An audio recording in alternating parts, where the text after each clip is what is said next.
The most hotly contested election in our nation's history did not take place in the year 2000, or even 2020. It took place in 1876.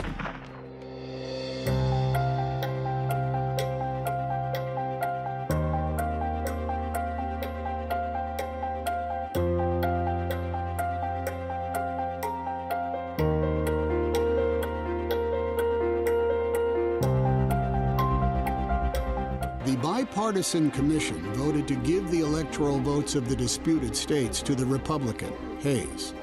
In exchange, Democrats got something they wanted.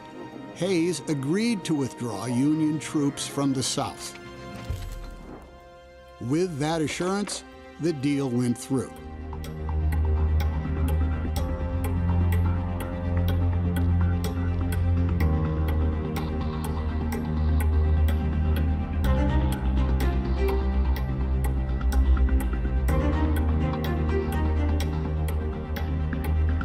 The election of 1876 ended with a compromise that ensured the continuation of racism and racist violence in our nation's culture and politics that has lasted to this day.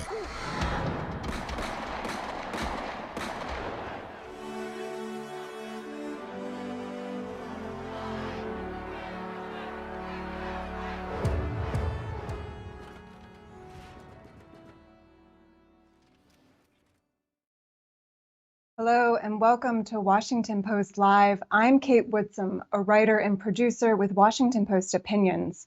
And today I'm so pleased to be joined by Academy Award-winning actor, filmmaker, and author Tom Hanks and Jeffery Robinson, the founder and executive director of the Who We Are Project. They've teamed up on a new animated short documentary, How to Rig an Election, the racist history of the 1876 presidential contest. Gentlemen, I'm so glad we're together. Thank you for having us. Thanks for the intro. So let's start with the origins. Jeffery, you're a civil rights lawyer now in the filmmaking biz. What was the catalyst for this collaboration with Tom? Well, the Who We Are Project produced a documentary film, Who We Are, A Chronicle of Racism in America, and Sony Pictures Classics was the distributor. And they suggested that we send copies of the film to different people before it was released, and one of those people was Tom Hanks. And so I wrote an email and we sent off a copy of the film, and I thought that would be it.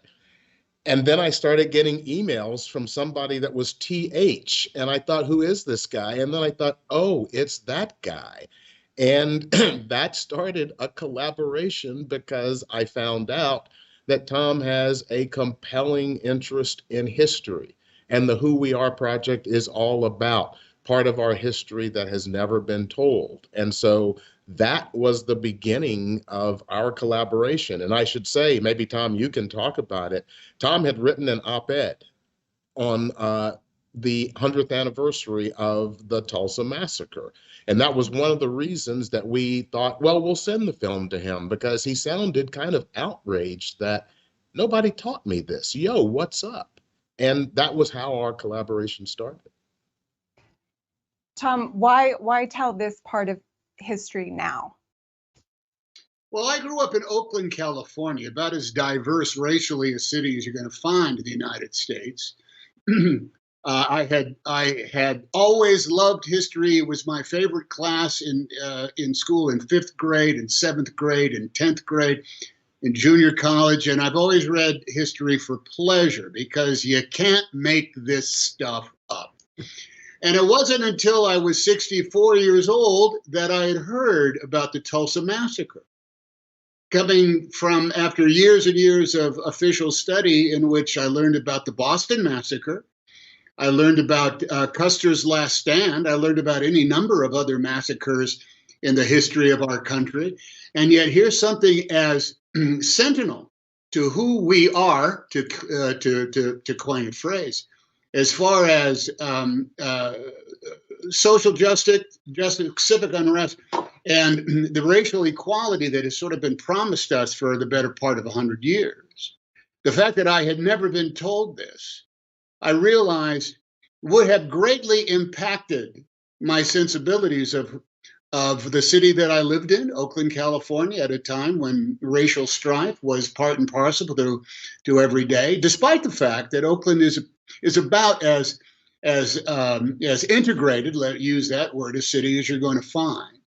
I just wrote it sort of as I wrote the op-ed pieces of a sort of how come I wasn't, who decided that this lesson, this moment, this incredibly devices and I think impactful record of American history was not taught to us at a time when there was no reason for it not to be, outside of some sort of fear that we couldn't handle it. So to get that email right, the timing was awfully good.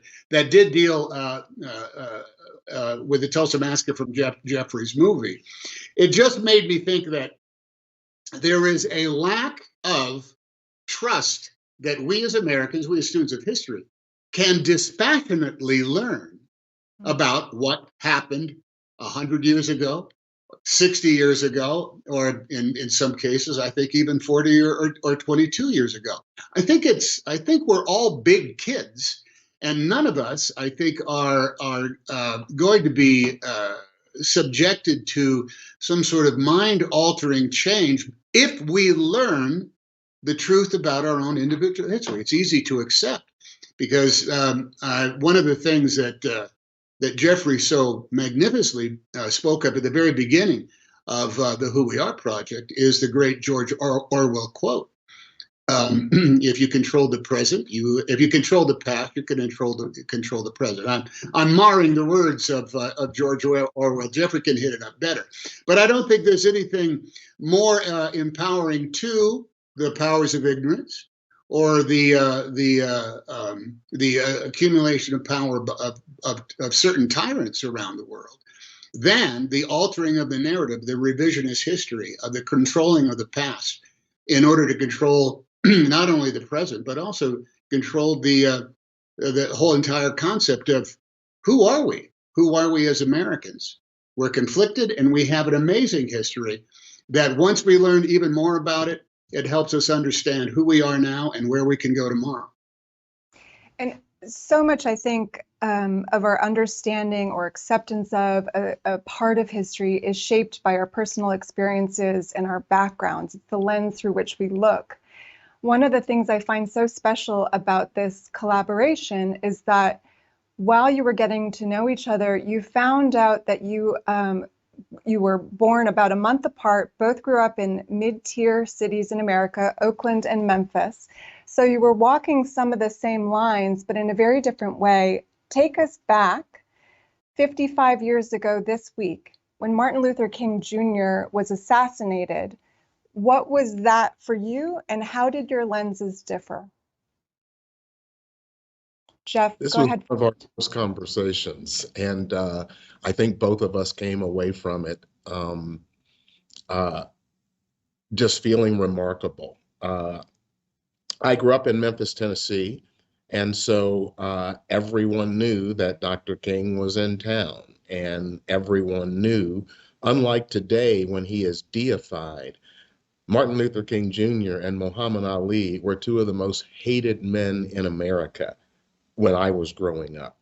And that night, there were fire stations around the city. And back during that time, there was still the civil defense system, and the alarm would go off. And we heard an alarm at the fire station. And I first thought, it's the Russians. But turning on the TV and the radio, we heard shots fired at the Lorraine Motel. And everybody knew who was staying there. And a couple of minutes later, we heard King taken to the hospital. Then we heard he was dead. And I say sometimes that was the evening that I grew up. I was 11 years old, and I thought my parents were superheroes, and they were. But that was the first time I saw them as vulnerable people. They were crying, and they were scared, and they didn't know what was going to happen next. And what we were scared of is that the white folks were coming to get the rest of us. And Tom, what was your experience? Okay, so we're both what, 11 years old, 10 years old, 11 years old. the part of Oakland that I lived in was geographically, call it white, Oakland down in the flat areas, that's where essentially the black folk lived, the white folk lived up towards the hills. My school was, I'm going to say 99.9% white. We were let go early that day because Martin Luther King had been assassinated in Memphis. Martin Luther King at that time was a face in the news. We had studied to some degree the "I Have a Dream" speech from 1963. He was a public figure that spoke on social issues. But other than that, he was, to me, was just, he was a guy in the news. But we did know that he was famous, that he was a reverend, and that he was working in what the grander aspects of civil rights at a time when, look, the monkeys were on TV, and it was kind of cool to be working towards civil rights and understanding between the races. But that day, when we were walking home from school, the word went out like that there were already riots down in the flats of Oakland, in East Oakland, that there were already signs of armed black people coming up in cars. There was already a story that someone had seen a car full of black guys driving fast over the hill on Tompkins Avenue. There was already a story about someone had seen a black guy in the neighborhood and he was carrying a gun already. None of this was true, but it's the type of story that went out like lightning. And so I haven't experienced a day like that in my memory, not since we were released from school after John F. Kennedy was assassinated, and the world seemed very quiet. There was a hush sort of in the air. The hurly-burly of the day had given way to some other thing. In 1963, it was of sadness. In 1968, it was of fear. And we, as a bunch of white kids walking home from our school there in West Oakland, in the hills of Oakland, we were afraid that the black people were coming to get us because we had killed Martin Luther King. So you're both essentially afraid of each other, not knowing, the other existed, but these stories grow in your mind. How, when fear can build up like calluses, how did you decide, each of you, to sand it down and take a different route? You go first, Tom. Well, I reaped a benefit from living in Oakland, near Berkeley, in San Francisco. Oakland, I knew. I grew up riding the bus, the public transportation, with everybody of color in the city. There was always Asians, there were always Latinos, there was always blacks, there was always whites on the same AC Transit buses. We went to the same Oakland A's games. We rooted for the same Oakland Raiders. We went to the same Warriors basketball games. And we actually moved about the city outside of any sort of, as I said, geographical other than geographical divisions elsewhere.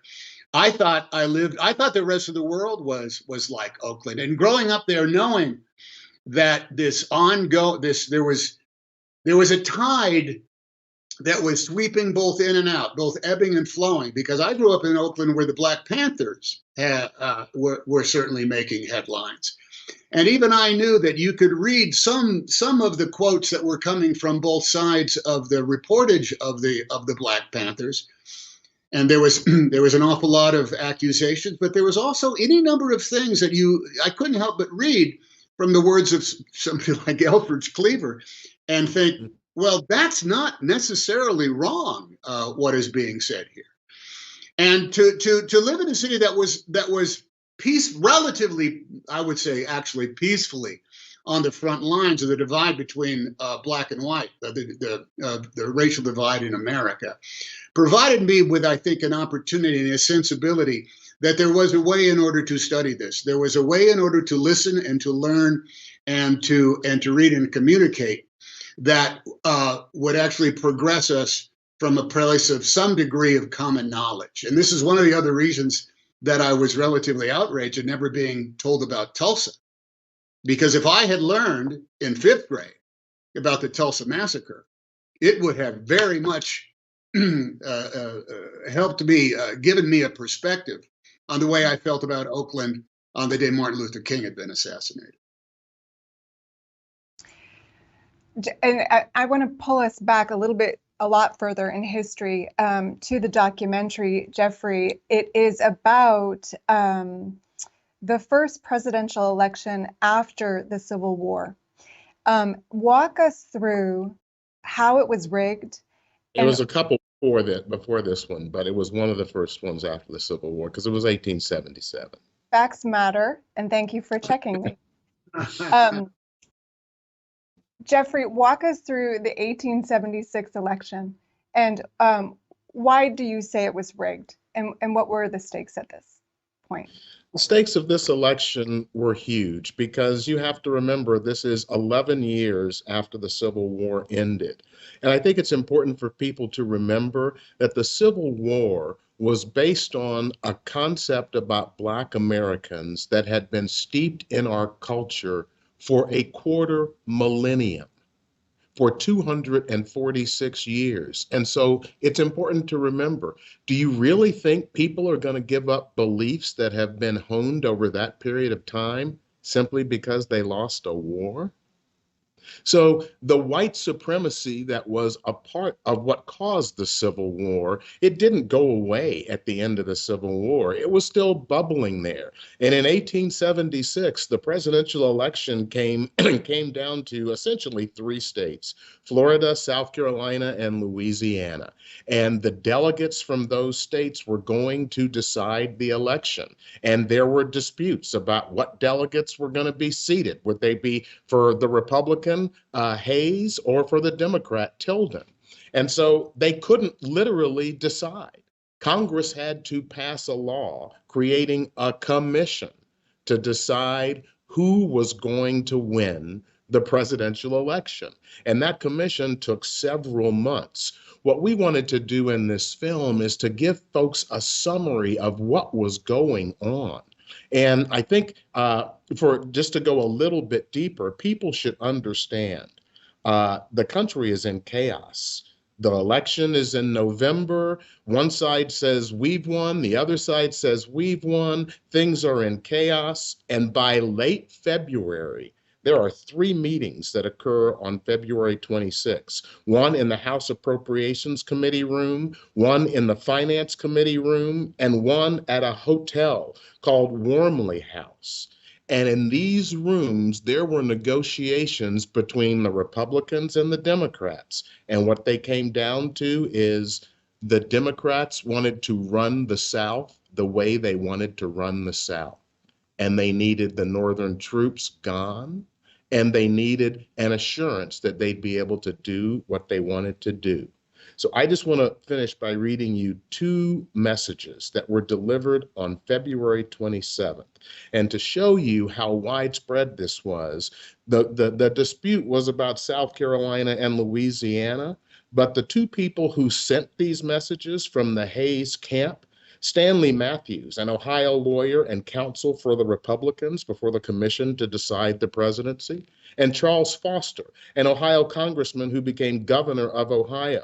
And they didn't write these notes to representatives from South Carolina or Louisiana. They wrote them to Senator John Gordon of the state of Georgia and Governor John Young Brown from Kentucky. This was the first note.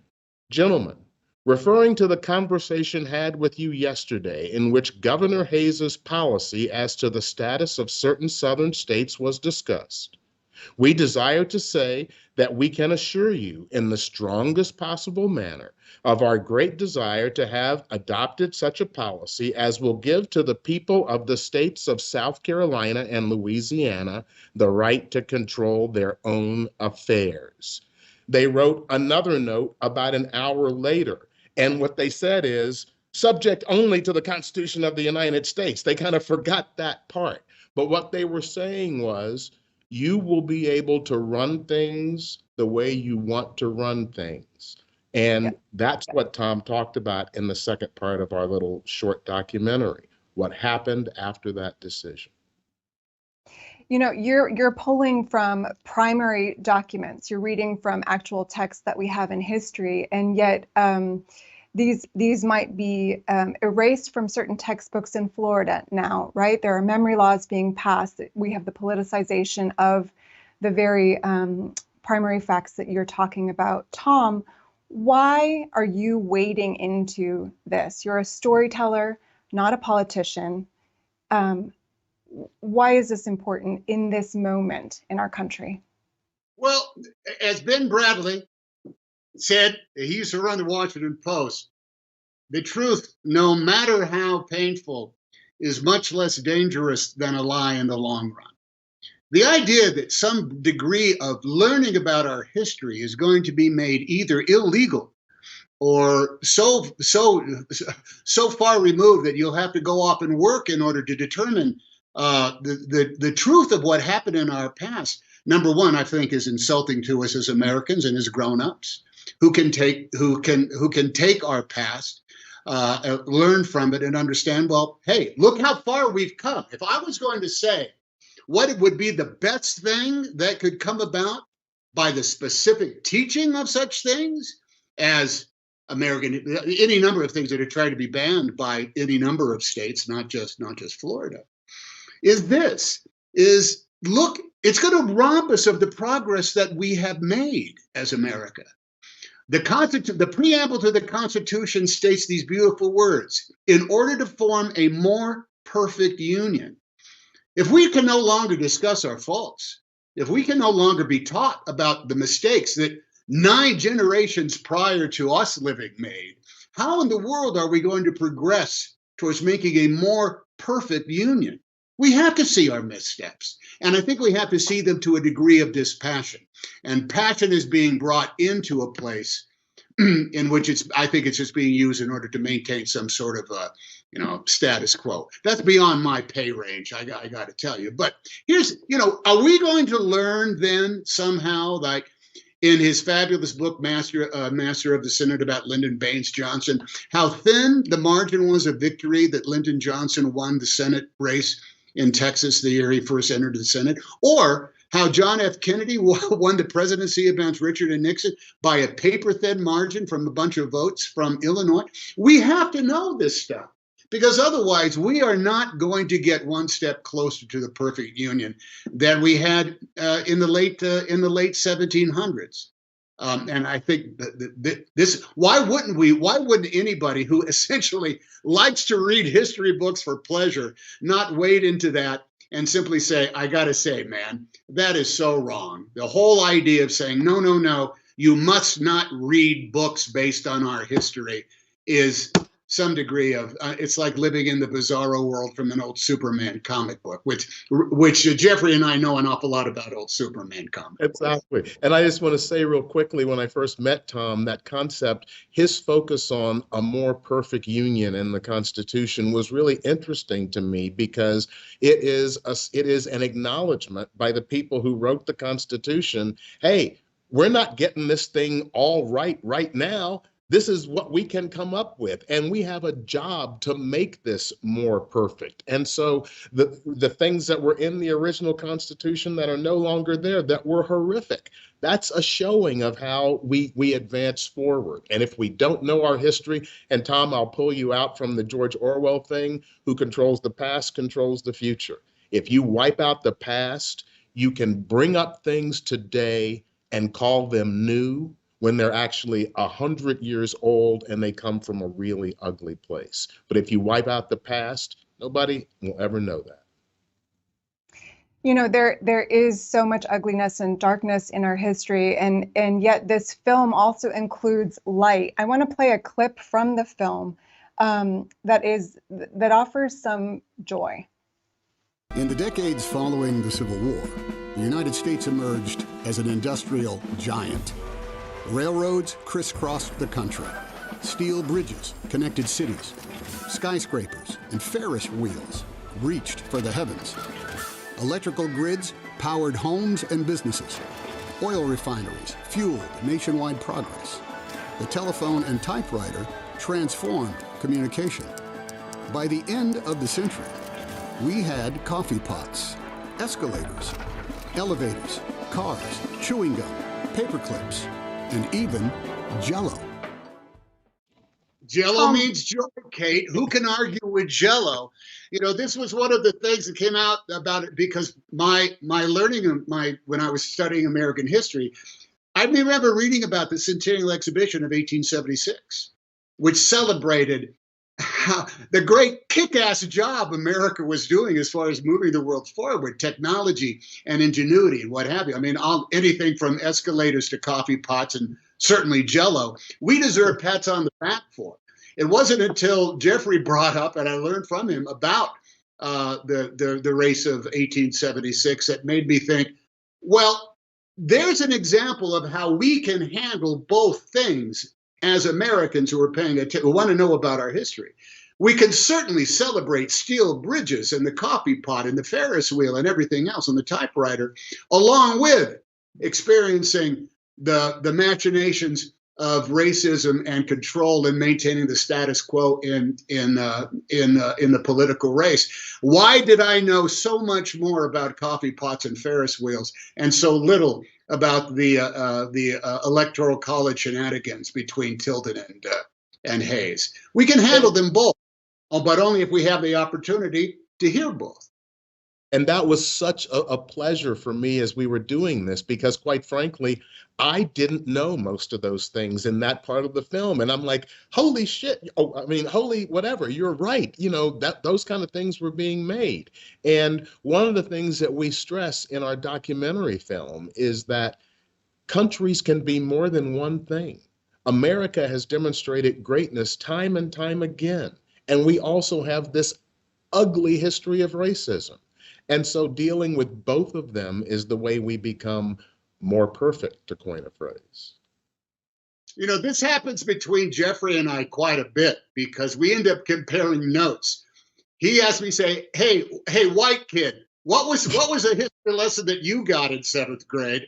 And I say, hey, black guy, what was the stuff that you guys were talking about around the table? And it is different stuff, almost right down to different nouns and verbs. And yet, we're talking about the same period of our lives. My 13-year-old America was the same America that Jeffrey grew up in, except I'm looking at 10 degrees this side of north, and he's looking at it 10 degrees the other side of north. You know, we have one question left, and we got lots of questions from the audience, and many of them were essentially, is our democracy safe, and what can I do to protect it? From each of you, what is one thing? Jeff, go ahead. One thing to do is to inform yourself. If you are going to have conversations about why America looks like it does today, then you have to be armed to have those conversations. And I mean armed with facts.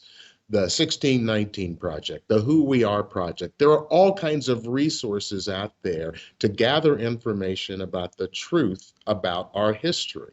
And so I would just end by saying it's important to understand that action causes hope. It's not the other way around. Hope does not cause action. So if you are looking for hope, the first place to look is in the mirror. What have I done to inform myself? What organizations am I going to study and maybe become a part of to advance this kind of work? What am I going to say to my family, my workplace, and my community? These are things that we can do as individuals. Thanks. Tom. In the process of constantly seeking out the truth, listen without prejudice. Ask rather than accuse somebody's sources, just say, tell me more about that. To listen without prejudice, to be curious, to be ever curious of not what just happened, but what can be done. I think the cacophony of everything that comes at us from the news sends out a cynical default setting, I believe. That this is how messed up it is. And this is who has messed it up, and this is why. And here are the pros, and here are the cons, and here are the victims, and here are the victors. And it's never as simple as a protagonist-antagonist circumstance. Not now, not in 2022.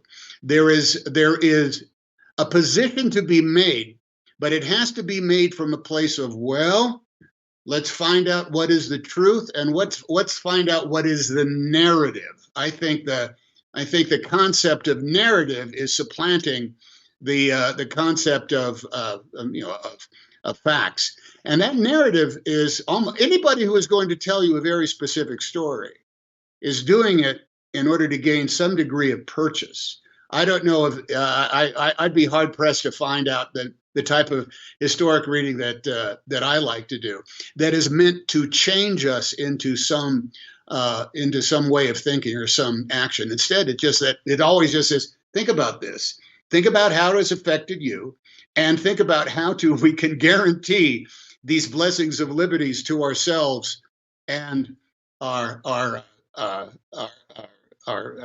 posterity.